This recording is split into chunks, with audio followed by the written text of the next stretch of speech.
సంక్రాంతి సందర్భంగా తన సొంత నియోజకవర్గం నగరిలో ఇంట్లో భోగి మంటలు వేసి సంబరాలు చేసుకున్నారు మంత్రి రోజా. ఈ వేడుకల్లో పార్టీ కార్యకర్తలు, ముఖ్య నాయకులు, కుటుంబ సభ్యులు పాల్గొన్నారు. టీడీపీ అధినేత చంద్రబాబు, పవన్ కళ్యాణ్ భేటీపై మంత్రి ఆర్కే రోజా కీలక వ్యాఖ్యలు చేశారు. చంద్రబాబు, పవన్ ఎన్నిసార్లు కలిసినా జోగి జోగి రాసుకుంటే బూడిదే రాలుతుందని విమర్శించారు. 14 ఏళ్లు సీఎంగా ఉన్న చంద్రబాబు ఏం చేశారో ఇప్పటికీ చెప్పలేకపోతున్నారన్నారు.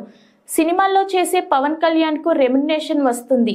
ప్యాకేజీల కోసం పార్టీలు మారుస్తూ ఎందుకు ప్రజలను సర్వనాశనం చేస్తున్నాడో తెలియట్లేదని ఎద్దేవా చేశారు.